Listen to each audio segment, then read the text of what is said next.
حمد و صلات کے بعد نہایت ہی واجب الاحترام معزز و مکرم سامعین و حاضرین اکرام، اللہ رب العزت کا لا تعداد بار شکر ہے جس کی توفیق سے ہم سب نماز جمعہ کے لیے حاضر ہیں۔ اللہ پاک ہماری حاضری کو اپنی بارگاہ اقدس میں قبول فرمائے۔ اس حاضری کو اللہ پاک ہم سب کے لیے ذریعہ نجات کفارہ سیئات بنائے۔ عزیزان محترم، اللہ پاک کی توفیق سے ہم نے کئی روز سے سلسلہ وار خطابات شروع کیے ہوئے ہیں۔ یہ ہم پڑھ رہے ہیں کہ بندہ کن چیزوں سے بدبخت، بد نصیب اور محروم کر دیا جاتا ہے، اور کن چیزوں سے بندہ خوش نصیب سعادت مند بنتا ہے، کون سے اعمال بندے کو دوزخ میں لے جاتے ہیں، کون سے اعمال بندے کو جنت میں لے جاتے ہیں۔ یہ ہمارا بہت طویل سبق ہے، ہو سکتا ہے پورا سال یہ جاری رہے، مگر اب چونکہ ماشاءاللہ حج شریف کی آمد ہے، قربانی شریف کی آمد ہے، تو جناب سیدنا ابراہیم خلیل الرحمن علیہ السلام، آپ سرکار جد الانبیاء ہیں، آپ شیخ الانبیاء ہیں، آپ خلیل الرحمن ہیں ماشاءاللہ، اور ہم سب ملت ابراہیمی پر ہیں، اور ہم بھی اولاد ابراہیم ہیں علیہ السلام۔ ہم ختنے کرواتے ہیں، ہم زیر ناف بال صاف کرتے ہیں، زیر بغل بال صاف کرتے ہیں، مونچھیں ترشواتے ہیں، لبوں سے ہٹاتے ہیں، داڑھی مبارک رکھتے ہیں، ناخن تراشتے ہیں، ہم حج کرتے ہیں، ہم عمرہ کرتے ہیں، طواف کعبہ کرتے ہیں، صفا و مروہ کی سعی کرتے ہیں، مزدلفہ، منی، عرفات جاتے ہیں، قربانیاں کرتے ہیں۔ یہ سارا کچھ حضرت ابراہیم علیہ السلام اور ان کی اولاد کی سنت ہے۔ ہم ملت ابراہیم حنیفہ، ابراہیم علیہ السلام کی ملت پر ہیں، بالفاظ دیگر سنت ابراہیمی پر ہیں ہم۔ حضور علیہ السلام سے پوچھا گیا، یا رسول اللہ صلی اللہ علیہ وسلم یہ قربانیاں کیا ہیں؟ فرما سنت ابیکم ابراہیم، یہ تمہارے بابا ابراہیم علیہ السلام کی سنت ہے۔ حضور علیہ السلام چونکہ ہمارے روحانی باپ ہیں، حضور نے فرمایا ہر مومن میری آل ہے، اور قرآن پاک نے فرمایا النبی اولیٰ بالمؤمنین من انفسہم، میرا نبی تمہاری جانوں سے بھی زیادہ قریب ہے، وازواجہ امہاتہم، اور ان کی بیویاں تمہاری مائیں ہیں۔ تو جب حضور کی بیویاں حضور کی وجہ سے ہماری مائیں ہوئیں تو حضور باپ کیوں نہ ہوئے؟ تو حضور ہم سب کے روحانی باپ ہیں، اور ہم حضور کی روحانی اولاد ہیں، اور ابراہیم علیہ السلام ہمارے اس لیے باپ ہیں کہ حضور ابراہیم علیہ السلام کی اولاد سے ہیں۔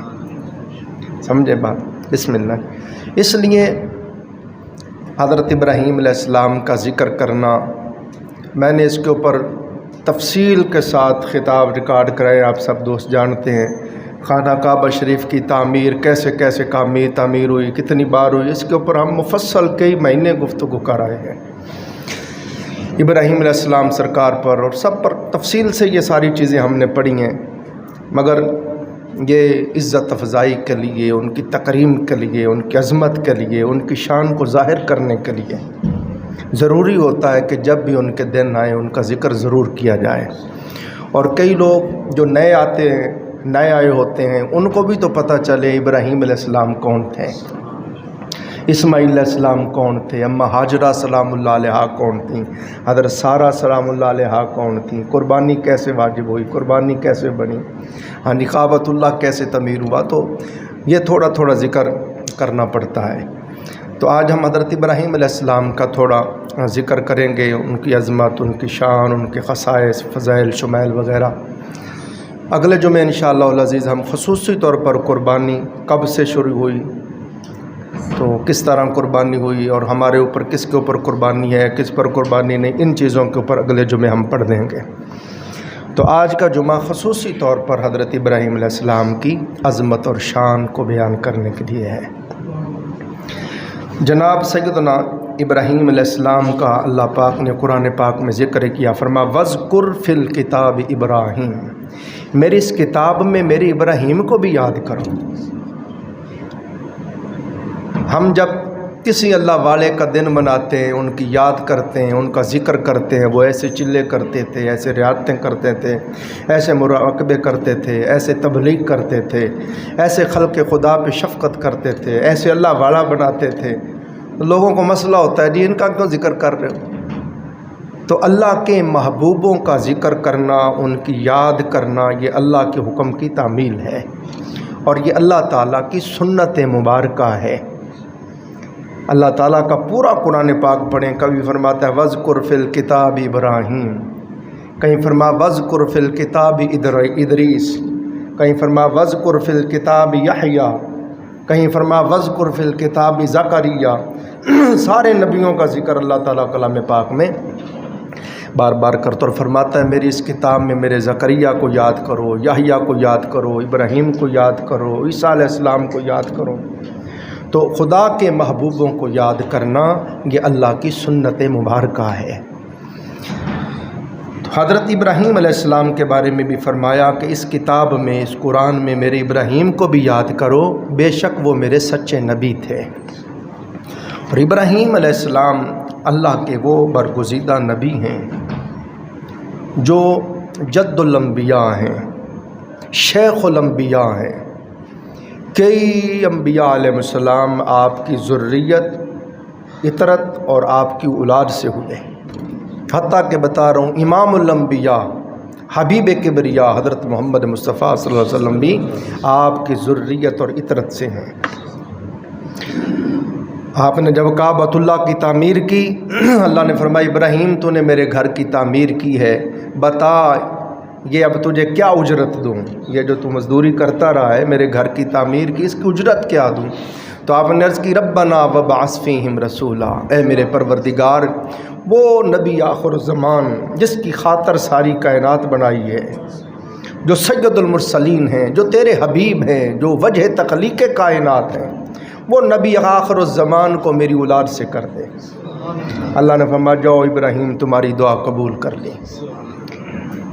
اور ابراہیم علیہ السلام نے جب کعبۃ اللہ کو تعمیر کر لیا تو آپ نے دعا مانگی، یا اللہ جتنے بھی میری عمر کے بوڑھے اس گھر کی زیارت کے لیے، طواف کے لیے آئیں، میں دعا کرتا ہوں میری دعا امت مصطفیٰ نبی آخر الزمان کی امت میں سے جتنے لوگ آئیں ان کے حق میں میری دعا قبول فرما، میری شفاعت قبول فرما، ان کے حج کو قبول کرنا، ان کے گناہوں کو معاف کرنا۔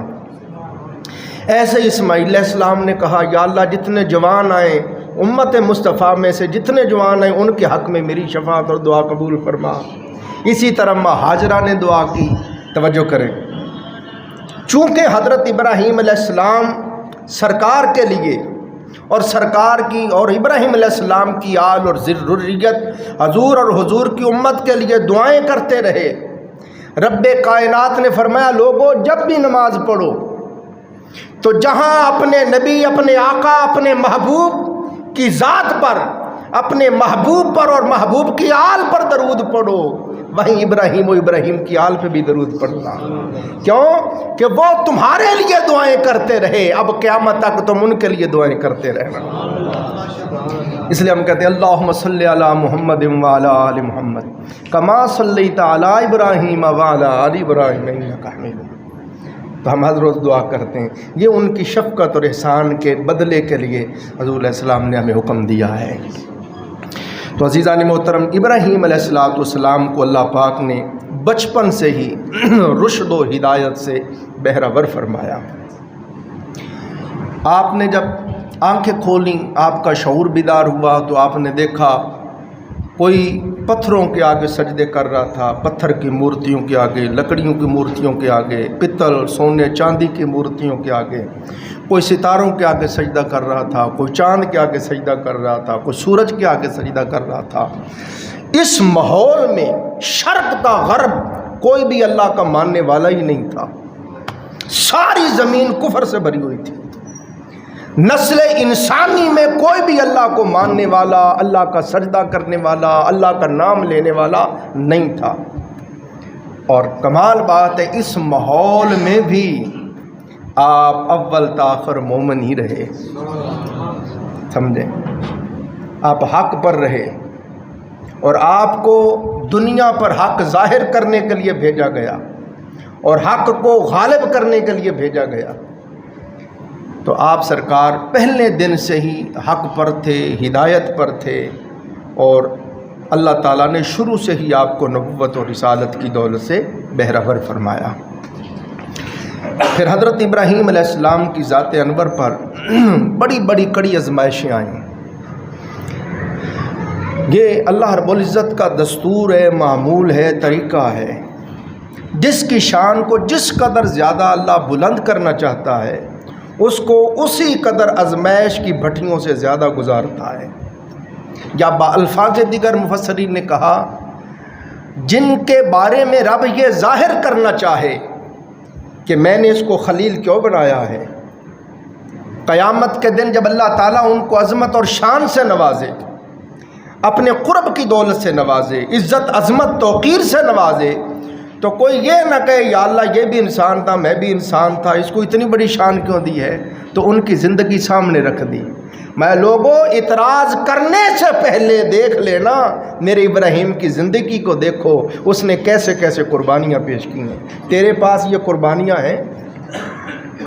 تو حضرت ابراہیم علیہ السلام پر بڑی کڑی آزمائشیں، یہ کندن بنانے کے لیے ہوتا ہے، اللہ تعالیٰ کندن بنانے کے لیے یہ آزمائش کی بھٹیوں سے گزارتا ہے، اور پھر قیامت تک آنے والے مومنین صالحین کے لیے اپنے محبوبوں کی زندگی کو اللہ پاک اسوہ بناتا ہے، نصیحت کا موجب بناتا ہے کہ لوگ اس میں سے نصیحت پکڑیں اور سیکھیں کہ میرے ایسے بھی بندے ہو گزرے، ایسی ایسی مشکلیں آئیں، ایسی ایسی آزمائشیں آئیں، ایسے ایسے امتحان آئے، اور اس طرح وہ راضی برضا رہے، اور اس طرح پھر ان پر میرے کرم ہوئے، میری مہربانیاں ہوئیں۔ تو حضرت ابراہیم علیہ السلام پر بڑی بڑی کڑی آزمائشیں آئیں۔ آپ دیکھیں جب ساری قوم بتوں کے آگے جھک رہی تھی، ستاروں کے آگے، چاند کے آگے، سورج کے آگے، آپ نہیں جھکے۔ پھر ان کا ایک میلے کا دن آتا تھا، وہ کھانے پکا کے بتوں کے آگے رکھ کے جاتے اور وہ میلے میں جا کے وہاں ناچتے گاتے، اور شام کو آ کے پھر وہ کھانے اٹھا لاتے کہ ان میں برکت ہے۔ تو سارے میلے میں جا رہے تھے، مگر آپ اپنی قوم سے الگ ہو گئے، آپ نہیں گئے، اور آپ نے پیچھے سے ان کے سارے بتوں کو توڑ دیا۔ تو یہ بہت بڑی بغاوت تھی باطل کے خلاف، اور شرق تا غرب باطل ہی باطل ہے اور کفر ہی کفر ہے، تنہا علم حق لے کے کھڑے ہو جانا اور اللہ رب العزت کی رضا کی خاطر باطل سے ٹکرا جانا، اور یہ پرواہ نہ کرنا کہ سامنے کتنی بڑی طاقت ہے۔ یہ حق کی حقانیت ہے، جو حق پہ ہوتا ہے وہ یہ نہیں دیکھتا کہ میں تنہا ہوں، وہ یہ دیکھتا ہے میں حق پہ ہوں، بھلے پھر امام حسین علیہ السلام کی طرح کچھ بھی نہ بچے بظاہراً، وہ ثابت کرتا ہے کہ حق حق ہی ہے۔ تو حضرت ابراہیم علیہ السلام نے ساری قوم کو چھوڑا اور آپ الگ ہو گئے ان سے، وہ سب جا رہے تھے میلے پہ، آپ نہیں گئے۔ پھر ابراہیم علیہ السلام نے جب آپ کو پکڑ کے نمرود کے دربار میں لایا گیا، ہر کوئی اس کو سجدہ کرتا تھا، آپ ذرا نہیں ڈرے، نہ اس کے آگے جھکے نہ سجدہ کیا۔ تو نے مجھے سجدہ نہیں کیا، فرمایا میں سوائے رب العزت کے کسی کو سجدہ نہیں کرتا۔ اس کے اوپر ہم نے تفصیل سے کئی بار پڑھا ہے۔ تو آپ نے اس کے ساتھ مناظرہ کیا، اور مناظرے کے ساتھ حق کی حقانیت کو ساروں کے سامنے ثابت اور صادر فرمایا۔ یہ کتنی بڑی مشکل تھی، اتنے بڑے بادشاہ کے سامنے جو خود خدا بن کے بیٹھا تھا، سجدے کرواتا تھا، اس کے سامنے کھڑے ہو جانا، اس کے آگے نہ جھکنا نہ سجدہ کرنا، بلکہ اس کے ساتھ مناظرہ کرنا، اس کے ساتھ بحث و مباحثہ کرنا، جس کے سامنے کو آنکھیں نہ اٹھا سکتا ہو اس کے سامنے کھڑا ہو جانا۔ حضرت ابراہیم علیہ السلام پھر آپ سرکار کو آگ میں ڈالا گیا، تو اس پر بڑے بڑے فرشتے مدد کے لیے کہتے رہے، مگر آپ نے فرمایا نہیں، اگر وہ چاہتا ہے آج ابراہیم جل جائے تو ابراہیم جلنے کے لیے تیار ہے۔ یہ تو ایک جان ہے، 1000 جانیں بھی ہوتی تو اس کی رضا پہ قربان ہے۔ تو جب آپ نے اپنا سر تسلیم خم کر لیا، اس کی رضا پہ راضی ہو گئے، تو اس نے بھی کرم کی پھر انتہا کر دی، اس نے قانون ہی بدل دیا۔ وہ آگ جس کا کام ہی جلانا ہے اس کو آرڈر فرمایا، قلنا یا نار کونی بردم وسلاما علی ابراہیم، اے آگ میری ابراہیم کے لیے ٹھنڈی ہو جا اور سلامتی والی بن جا۔ اگر آپ نے ادھر انتہا کر دی راضی برضا رہنے کی، تو رب نے بھی کرم کی انتہا کر دی۔ پھر حضرت ابراہیم علیہ السلام کی زندگی پاک کا مطالعہ کریں، پھر آپ کو حکم ہوا اپنے اس وطن کو چھوڑ کر دوسری جگہ چلے جاؤ، شام سے مصر چلے جاؤ۔ تو حضرت دیکھیں نا، اپنا گھر بار وطن دیس چھوڑ کے جانا، اپنے لوگوں کو چھوڑ کے جانا نفس پہ بڑا گراں گزرتا ہے، مگر آپ نے رب ذوالجلال کے حکم کے سامنے سر تسلیم خم کیا، اپنے دیس وطن کو چھوڑا اور جہاں آرڈر ملا وہاں چلے گئے۔ پھر حضرت ابراہیم علیہ السلام کو آرڈر ہوا اپنی بیوی کو اور اپنے بچے کو جنگل بیابان چٹیل میدان میں چھوڑو، جہاں اب کعبۃ اللہ شریف ہے۔ ہر طرف خوف ہی خوف تھا، درندوں کا خوف تھا، جانوروں کا، چیر پھاٹ دینے والے جنگلی جانوروں کا خوف تھا، کوئی بندہ نہ بندے کی ذات تھی، ایک صنف نازک عورت ہے، ایک شیر خوار بچہ ہے، اس کو چھوڑ جانا کتنا مشکل ہے۔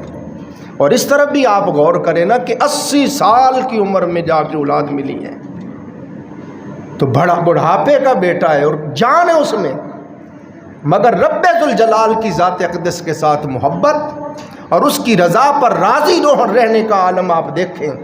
ابراہیم علیہ السلام نے سر تسلیم خم کیا، بغیر چون و چڑا بیوی اور بچے کو وہاں چھوڑ کے آ گئے۔ سمجھیں کتنی بڑی آزمائش تھی۔ ہمارے جیسا کوئی ہوتا اس کے قدم لڑکھڑا جاتے، وہ ڈول جاتا، مگر ابراہیم علیہ السلام سرکار نے یہ کر کے دکھایا۔ چونکہ یہ ذریعہ اور سبب تھا کعبۃ اللہ شریف کے آباد ہونے کا۔ اسی طرح حضرت ابراہیم علیہ السلام، ان کو اللہ تعالیٰ نے فرمایا کہ ابراہیم آپ مہمان نوازی کیا کرو، تو آپ سرکار کبھی بھی بغیر مہمان کے کھانا نہیں کھاتے تھے۔ آپ کی سیرت کا مطالعہ کریں، کئی روز 3 دن گزر جاتے، کوئی مہمان نہ آتا، کوئی نہ ملتا، آپ کھانا ہی نہ کھاتے، حتیٰ کہ 7 روز گزر جاتے جب تک کوئی مہمان نہ آتا، کوئی اللہ کا بندہ نہ آتا، بھوکے رہتے، بغیر مہمان کے کھانا نہیں کھاتے تھے۔ یہ اللہ کا حکم تھا آپ کو۔ پھر حضرت ابراہیم علیہ السلام کو حکم ہوا اپنے بیٹے کو میری راہ میں ذبح کر دو۔ آپ کے سامنے آپ نے اپنے بیٹے کو لیا، رسی لی، چھری لی، بیٹے نے بھی اللہ کے حکم کے سامنے سر تسلیم خم کر دیا اور باپ نے بھی اللہ کے حکم کے سامنے سر تسلیم خم کر دیا۔ آپ سوئیں، خواب کے اندر آواز آتی ہے، قم فقرب القربان لرب العالمین، ابراہیم اٹھو اور اپنے رب کے قرب کے لیے قربانی پیش کرو۔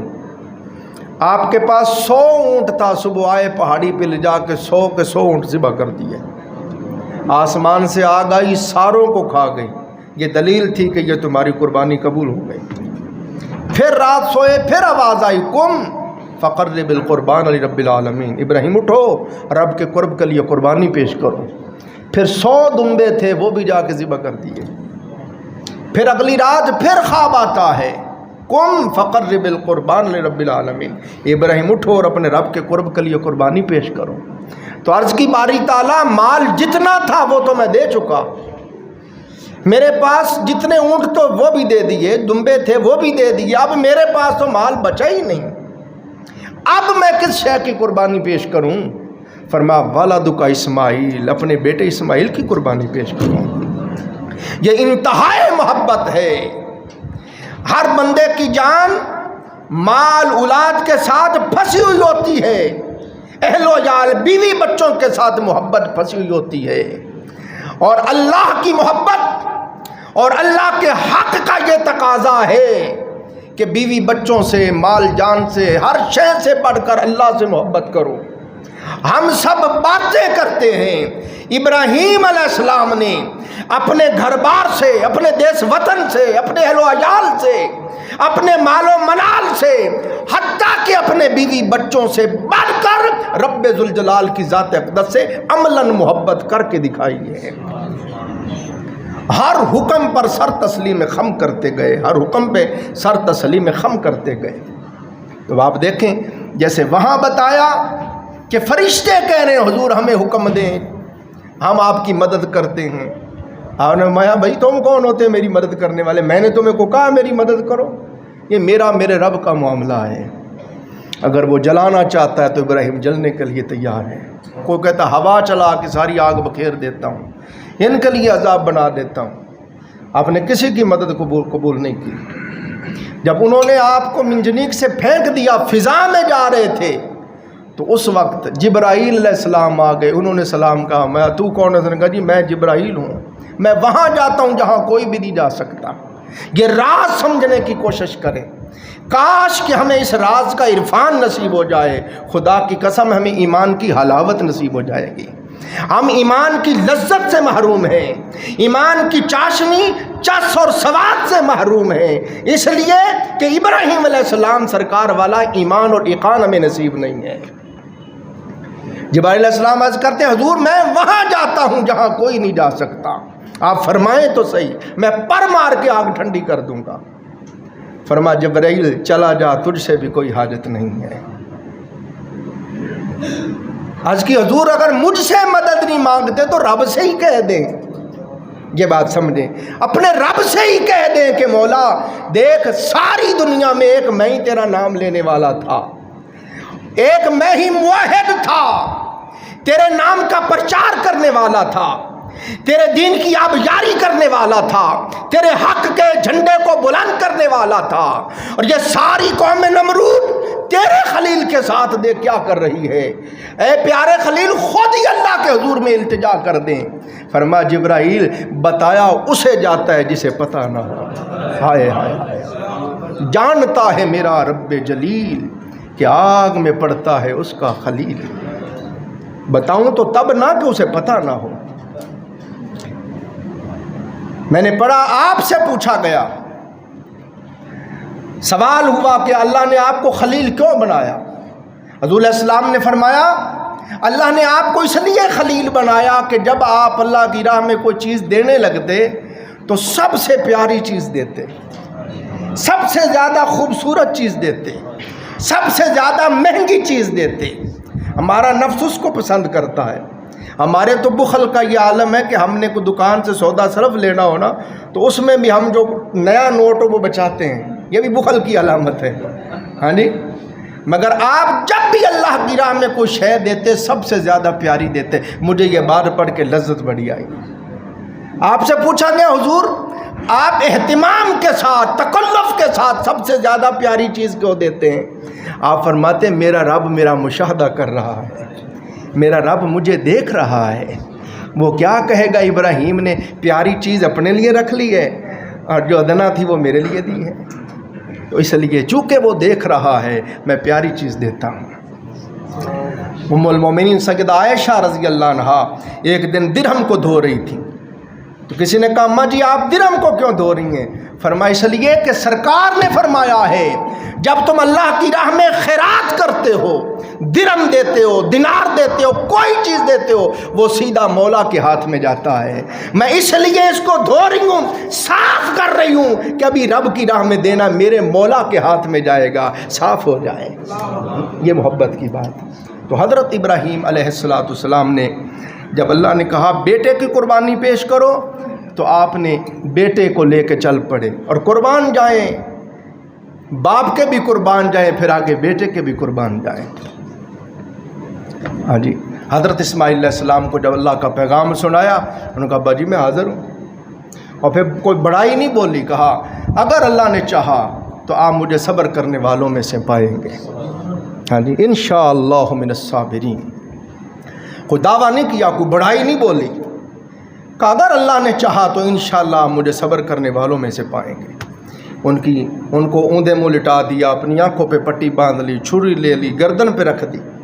جب باپ بیٹا دونوں